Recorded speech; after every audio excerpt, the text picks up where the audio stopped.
یہ جو سب کی پروموشن ہو جاتی تھی اور پھر سب کی سیلری انکریز ہو جاتی تھی، کوئی تمیز نہیں کی جاتی تھی کہ محنت کون کر رہا ہے اور کون محنت نہیں کر رہا، اس سے ڈیٹیریشن ہمارے ہاسپٹلس میں آنی شروع ہوئی. اور یہی ہمارا گورنمنٹ اسکولوں کے اندر آہستہ آہستہ وہاں بھی ڈیٹیریشن شروع ہو گئی. اور پھر پرائیویٹ اسکولز بڑھنے شروع ہوئے، پرائیویٹ ہاسپٹلز آنے شروع ہوئے، کیونکہ جو پیسے والے لوگ تھے وہ تو اپنا پرائیویٹ ہاسپٹلز میں جا سکتے تھے، لیکن عام لوگوں کے لیے، غریب لوگوں کے لیے گورنمنٹ ہاسپٹلز ہو گئے. اور کیونکہ صرف غریب جانا شروع ہوئے تو ان کی اور سٹینڈرڈ نیچے جانی شروع ہو گئی، اکاؤنٹیبلٹی کم ہو گئی. اور جو امیر لوگ تھے وہ پرائیویٹ ہاسپٹلز میں، اور پھر جو سپر رچ تھے وہ اپنی چیک اپس بھی لنڈن کروانا شروع ہو گئے. تو اس سے ہوا کیا کہ جب جو ملک کے فیصلے جنہوں نے کرنے تھے ہیلتھ کیئر کے اوپر، جب ان کو کھانسی بھی ہو تو وہ لندن چلے جائیں، تو پھر کس نے پرواہ کرنی تھی کہ پاکستان کا ہاسپٹلز اور ہمارے انسٹیٹیوشنز کیسے امپروو ہونے تھے. تو یہ جو آہستہ آہستہ ڈیٹیریشن ہوئی، ہم اب اس سٹیج پہ ہیں کہ ہمیں اب اس ساری چیز کو ٹھیک کرنا ہے. مجھے لوگ کہتے ہیں جی جب سے میں ابھی 2 سال 26 مہینے ہوئے ہیں، عمران صاحب کدھر گیا جی نیا پاکستان؟ میں ان لوگوں کو سمجھا کے تھک گیا ہوں کہ نیا پاکستان ایک سوئچ نہیں ہے، گورنمنٹ آئی سوئچ ہوا تو نیا پاکستان بن گیا. یہ فیری ٹیلز میں ایسی چیزیں ہوتی ہیں. اصل زندگی کے اندر ریفارم پروسیس ایک جد و جہد کا نام ہے. ایک قوم جد و جہد کرتی ہے چینج کے لیے، پوری ایک قوم مل کے سٹرگل کرتی ہے، پھر چینج آتا ہے. اور دنیا میں بڑی بڑی قوموں ہمارے سے برے حالات سے اٹھ کے کہاں پہنچ گئیں، لیکن سٹرگل کر کے پہنچے. جب میں مدینہ کی ریاست کی بات کرتا ہوں تو میں اپنے سارے لوگوں کو کہتا ہوں وہ سٹڈی کریں. وہ دنیا کی تاریخ کا سب سے یونیک فنومنا تھا. کبھی ایسی چیز ہوئی نہیں دنیا میں، دنیا کی تاریخ میں کبھی ایسی چیز نہیں ہوئی.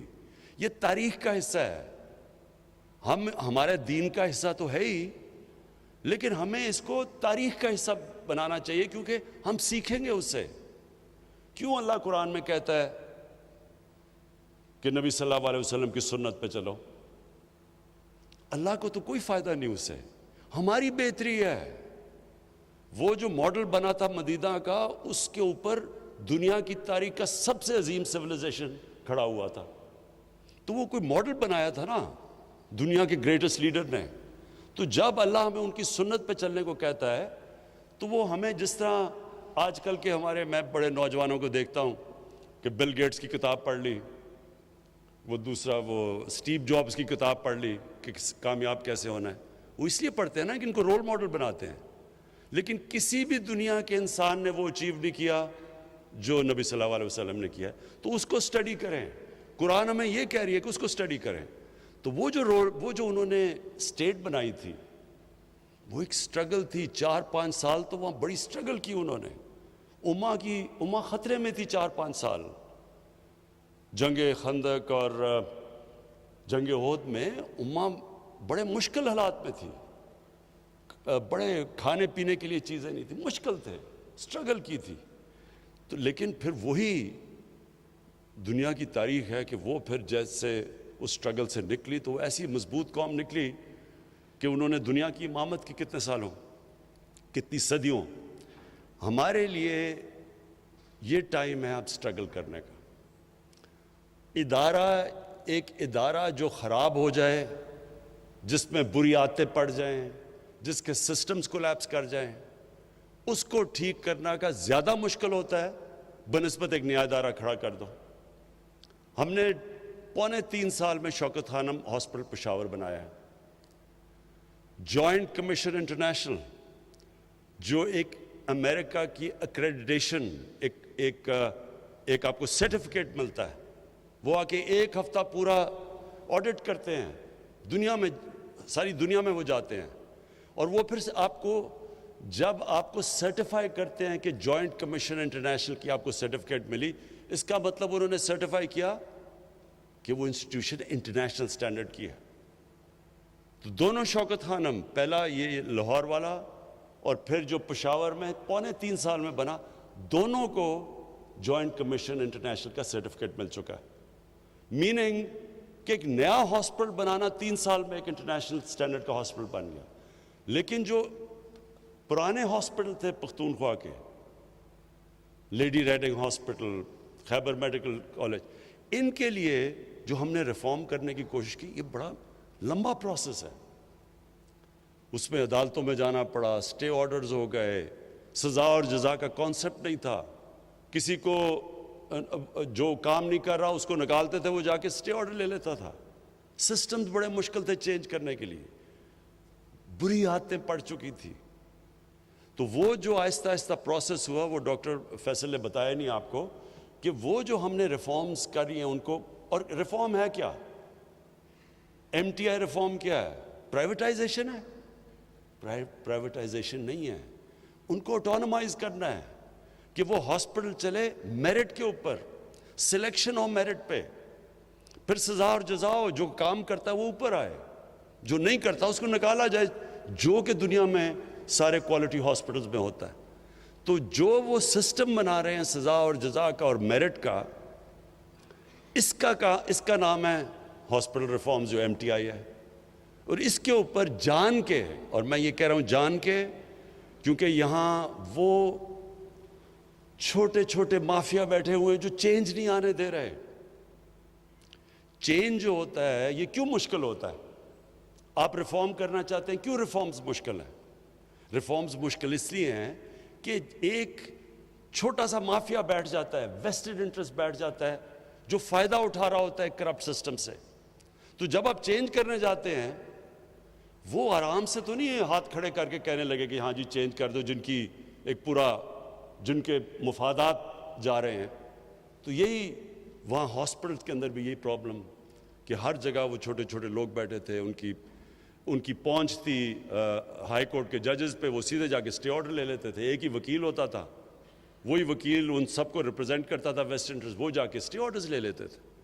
تو ہر جگہ پہ رکاوٹیں ہوئی، لیکن چینج آ گیا ہے. آج ماشاءاللہ اگر آپ دیکھیں ایچ ایم سی میں، خیبر میڈیکل میں، لیڈی ریڈنگ، ابھی انہوں نے ایک ہاسپٹل کی جو نئی اب ان کی بلڈنگ بنی ہے، کوالٹی بلڈنگز بنی ہے. تو اسی طرح سارے پاکستان کے گورنمنٹ ہاسپٹلس کو ہم نے ریفارم کرنا ہے، اور یہ ریفارم پروسیس آہستہ آہستہ ہوتا ہے. اس میں لوگوں کو آہستہ آہستہ سمجھ آتی ہے. لیکن کیوں یہ کامیاب ہوگا؟ کیونکہ جب ایک عام آدمی کی زندگی بہتر ہوتی ہے، اس کا مطلب کہ آپ کو پبلک آپ کے ساتھ کھڑی ہو جاتی ہے، اور ہمیشہ ویسٹڈ انٹرسٹ کو صرف شکست دیتی ہے پبلک آپ کے ساتھ کھڑے ہو کے، کیونکہ ویسٹڈ انٹرسٹ طاقتور ہوتا ہے. یہی ہو رہا ہے. اب آپ دیکھتے ہیں وہ سارے جیب کترے ایک ہی سٹیج پہ کھڑے ہو کے شور مچاتے ہیں، جی تباہ ہو گیا، مارے گئے، ملک تباہ ہو گیا. وہ کیا ہے کہ ان کی پہلی دفعہ ان کو نظر آ رہا ہے کہ انہوں نے جو اس ملک میں چوری کی، جو ملک سے غداری کی، ان کو اب اکاؤنٹیبل، ان کا احتساب ہوگا. اور وہ ایک ایسا پرائم منسٹر آیا جو آپ جو مرضی کر لے، وہ بلیک میل نہیں ہونے لگا، اس نے احتساب کرنا ہے ان کا.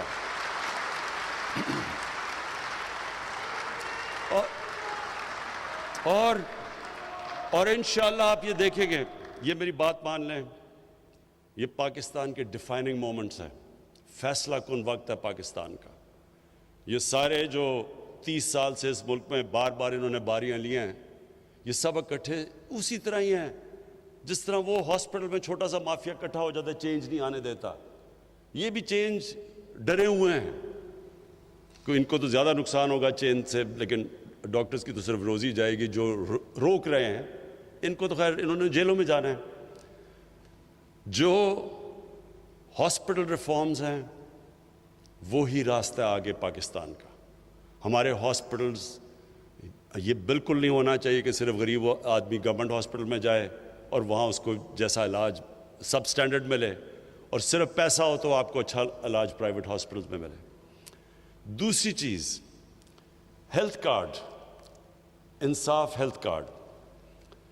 دیکھیں، ہمیں پختونخوا میں جب آئے تو 2-3 سال تو مسلسل یہ سننا پڑا، جی کدھر ہے نیا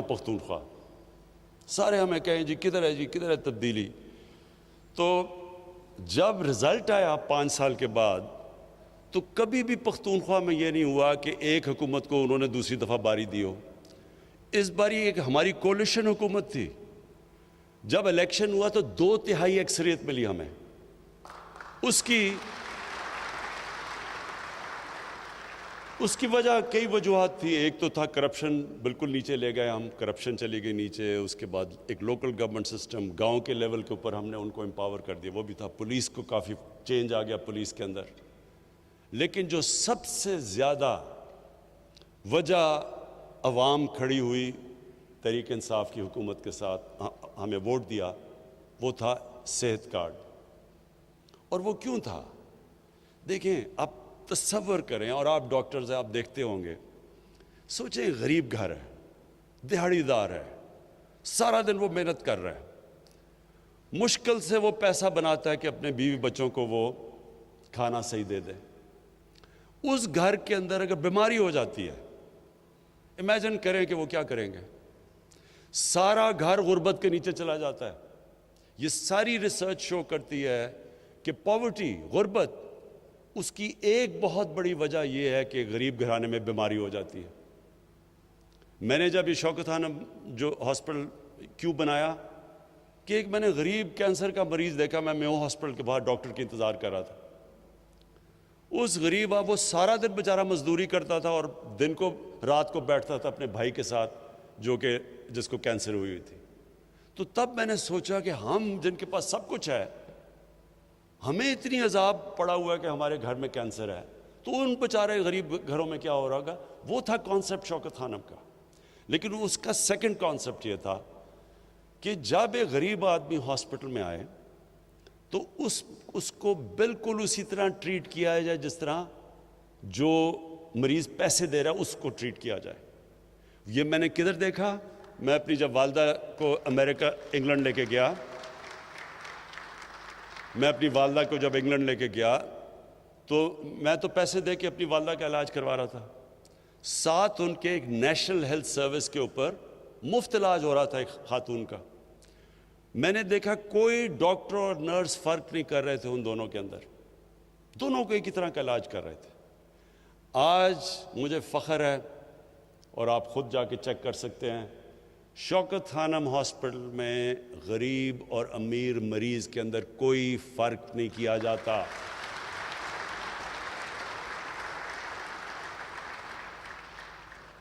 اور یہ آپ خود دیکھ سکتے ہیں. اچھا, اب میں آپ کو جو انٹرسٹنگ بات بتانا چاہتا ہوں, کیونکہ آج میری میٹنگ ہوئی, doctor Yasmin finance minister Punjab کے وہ بیٹھے ہوئے, اور پھر عثمان بزدار. تو جو میری آج ان سے بات ہو رہی تھی مجھے یاد آ گیا, آج سے تقریباً 25 سال پہلے جب شوکت خانم کھلا تو ہماری اسی طرح کی ڈیبیٹ ہو رہی تھی. میں نے لوگوں کو کہا تھا, جو پیسہ اکٹھا کیا سڑکوں پہ جا کے, میں نے سب کو کہا کہ یہ ہاسپٹل میں غریب آدمی کا مفت علاج ہوگا. ہمارا بورڈ آف گورننس کی میٹنگ ہو رہی ہے, اور ہمارا تب چیف ایگزیکٹو ایک امریکن ہم باہر سے لے کے آئے تھے, کیونکہ پاکستان میں کوئی ایڈمنسٹریٹر نہیں تھا جو کہ ایک اسپیشلائزڈ کینسر ہاسپٹل کو چلا سکے. تو اس نے بیٹھ کے بورڈ آف گورننس کی میٹنگ میں جب ہو رہا, اس نے کہا کہ اگر آپ نے 5% سے زیادہ کینسر کے مریضوں کا مفت علاج کیا تو میں آج آپ کو رائٹنگ میں دے رہا ہوں کہ یہ 3 مہینے میں ہاسپٹل بند ہو جائے گا. کیونکہ کینسر کا علاج اتنا مہنگا ہے, یہ ہو ہی نہیں سکتا کہ آپ 5% سے زیادہ. اور اس نے پھر دنیا میں مثالیں دی, ٹاٹا انسٹیٹیوٹ اس نے بتایا ہندوستان میں, اس کا بتایا, اور کہ یہ سارے ہاسپٹل کہیں بھی 5% سے زیادہ کینسر کے مریضوں کا مفت علاج نہیں ہوتا. تو میں نے تو اس کو کہا کہ میں نے تو لوگوں سے وعدہ کیا ہوا ہے کہ 70% کینسر کے مریضوں کا میں مفت علاج کروں گا. میں نے تو یہ کوئی پرائیویٹ ہاسپٹل بنانے کے لیے تو نہیں کیا, میں نے تو کوئی اس لیے تو نہیں پیسہ اکٹھا کیا کہ میں کمرشل ہاسپٹل بنا دوں. وہ 3 مہینے کے بعد چلا گیا, وہ 3 مہینے کے بعد چلا گیا. آج بھی دنیا کا یہ واحد کینسر ہاسپٹل ہے جدھر 75% کینسر کے مریضوں کا مفت علاج ہوتا ہے, اور آج بھی چل رہا ہے. تو میں نے آج جو میٹنگ کی ڈاکٹر یاسمین بہت گھبرائی ہوئی تھی, برا حال تھا ان کا, کیونکہ میں نے کہا کہ سارے پنجاب کے آپ نے لوگوں کو ہیلتھ کارڈ دینا ہے. تو اور میں یہ بھی بتا دوں کہ پختونخوا میں انہوں نے فیصلہ کر لیا ہے کہ سارے پختونخوا کے لوگوں کو ہیلتھ کور دیں گے, ہیلتھ کارڈ دیں گے. یہ بہت بڑی بات ہے. ڈیولپ ملکوں کے اندر, امیر ملکوں کے اندر بھی یہ نہیں ہوتا کہ ساری یونیورسل ہیلتھ کوریج امیر ملکوں میں بھی نہیں ہے. تو جب میں نے ان کو بتایا کہ پختونخوا میں انہوں نے کر دیا تو آپ کو بھی پنجاب میں کرنا ہے, تو انہوں نے بڑا کہا جی پنجاب بہت بڑا ہے, پتہ نہیں کدھر سے پیسے آئیں گے, 40 ارب پتہ نہیں کتنے ارب. تو میں نے ان کو یہ تب بھی یہ سمجھایا کہ دیکھیں, یہ آپ جب ایک غریب انسان کو, جب ان کو آپ ان کے پاس ہیلتھ کارڈ آئے گا غریب گھرانے کے اندر, ہو سکتا ہے ان کو علاج نہ ہی کروانا پڑے, لیکن ان کو جب کانفیڈنس ہوگا کہ اگر ہمیں کوئی ہمارے گھر میں بیماری ہوتی ہے تو ہم صرف گورنمنٹ ہاسپٹل نہیں, ہیلتھ کارڈ کی وجہ سے کسی بھی ہسپتال میں جا کے اپنا علاج کروا سکتے ہیں. اب سوچیں,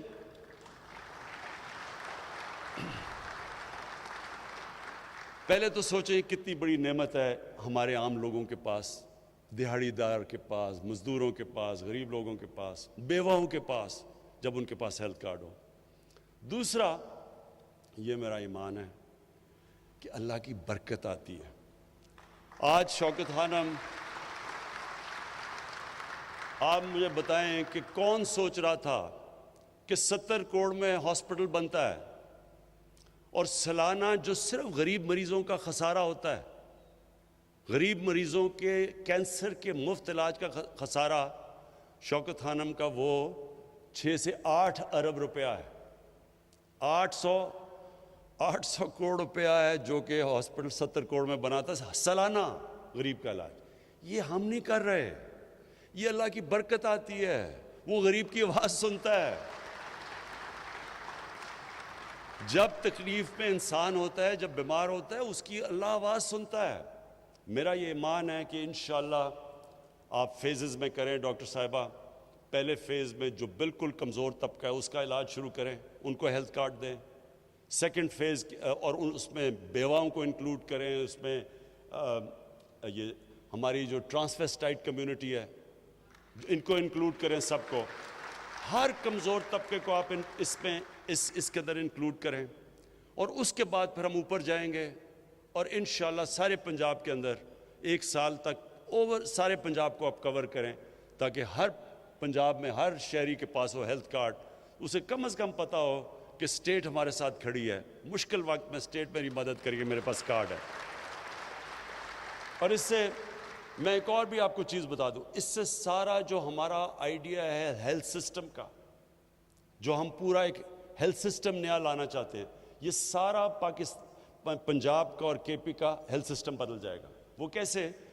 جب ہیلتھ کارڈ میں لوگوں کے پاس وہ جا کے کہیں بھی جا کے علاج کروا سکیں گے, تو اس سے نئے ہاسپٹلز بنیں گے, لوگ ہاسپٹلز بنائیں گے, دیہاتوں میں ہاسپٹل بنائیں گے.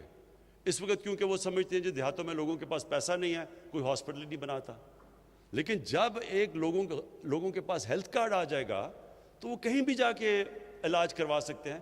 تو اس سے, اور پھر ہم پرائیویٹ ہاسپٹل کو, اب پرائیویٹ سیکٹر کو انکریج کر رہے ہیں.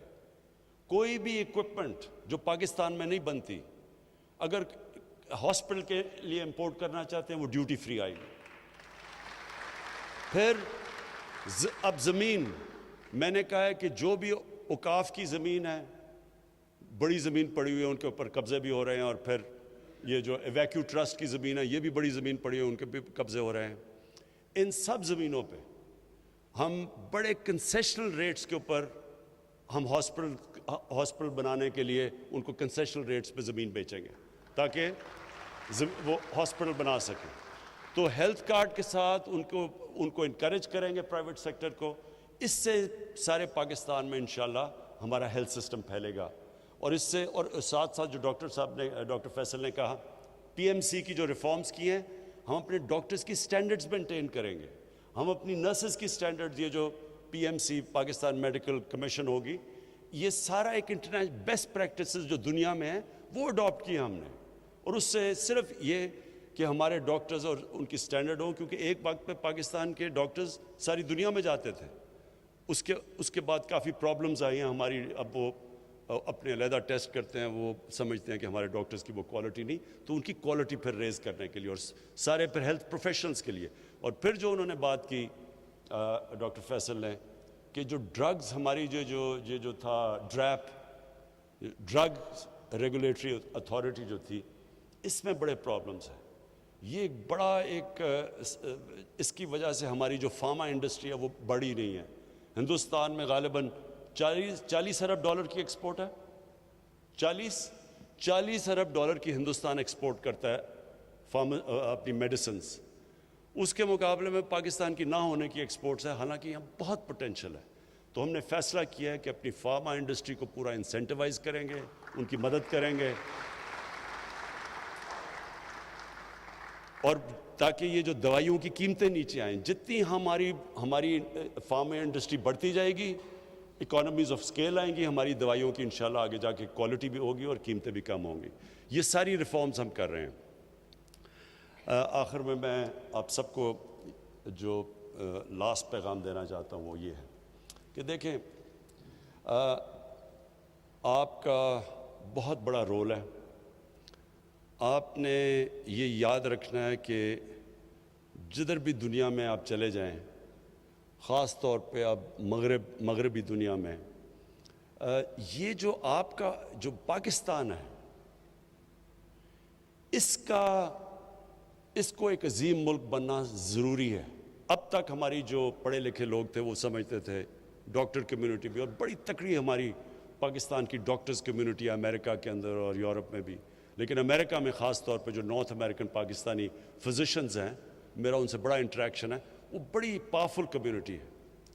لیکن جو میں حالات دیکھ رہا ہوں اسلامو فوبیا کے، جو بھی فرانس میں ہوا ہے، اور میں نے آج سارے مسلمان ملکوں کے جو ہیڈز آف اسٹیٹس ہیں ان سب کو میں نے آج خط لکھا ہے کہ ہمیں ساروں کو مل کے مغرب کو بتانا چاہیے کہ نبی صلی اللہ علیہ وسلم کی ہمارے دلوں میں کیا جگہ ہے، کتنا پیار اور عقیدہ ان سے.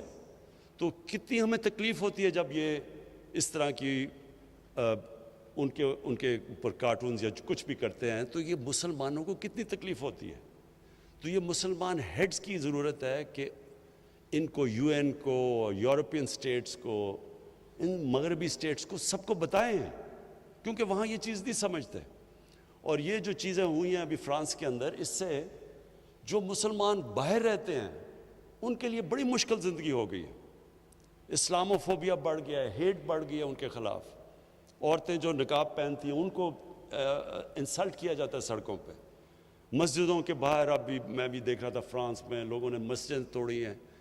تو پہلے تو ہمیں مسلمان ملک میں جو مسلم لیڈرز ہیں، ہم سب کو اکٹھے ہو کے بتانا چاہیے مغرب کو کہ اگر آپ یہودیوں کی جو ہولو کاسٹ ہے اس پہ آپ اتنے سینسٹیو ہیں، اور ٹھیک ہے آپ سینسٹیو ہیں کیونکہ ان کے کسی بھی ہیومن کمیونٹی کو تکلیف ہوتی ہے تو سینسٹیو ہونا چاہیے، لیکن ہمارے لیے بھی ہماری سینسٹیو بھی دیکھیں کہ ہمارے لیے یہ سب سے اللہ کی جو کتاب ہے قرآن اور نبی صلی اللہ علیہ وسلم کا جو پیار ہے، یہ سب سے زیادہ ہمیں تکلیف دیتا ہے جب اس کے خلاف ان کی کوئی بے حرمتی کرتے ہیں آپ. لیکن جو میں آپ سب کو ڈاکٹرز کمیونٹی کو کہنا چاہتا ہوں کہ دیکھیں، اب تک ہم سوچتے تھے کہ ہم باہر چلے جائیں گے، وہاں کام کریں گے اور باہر بڑے اچھے پیسے ملتے ہیں، لیکن جو حالات بنتے جا رہے ہیں یہ پاکستان کو ٹھیک کرنا ضروری ہے. یہ پاکستان کو ہم ایسا ملک بنائیں کہ کسی کو باہر جانے کی ضرورت نہ پڑے. یہاں ہم ایسے سسٹمز لے آئیں، یہ ایک ایسا ملک ہو. اور جو میری خواب ہے ایک دن کہ باہر سے لوگ یہاں نوکریاں ڈھونڈنے آئیں، یہ وہ ملک بننا چاہیے. اس کے لیے ساری قوم کو، میں پھر سے کہتا ہوں، سٹرگل کرنی پڑتی ہے. آپ نے کوئی بھی بڑا کام کرے، ڈاکٹر بنے، آپ کو کتنی سٹرگل کرنی پڑتی ہے. آپ محنت کر کے ڈاکٹر بنتے ہیں، پھر آپ نے اسپیشلائز کرنا، محنت کرنی پڑتی ہے. آپ ایک ملک کو ٹھیک کرنے جا رہے ہیں تو ساری قوم کو مل کے محنت کرنی پڑتی ہے. لیکن یہ میں آپ کو بتا دوں، جو ٹیلنٹ ہے ہمارے پاکستانیوں میں،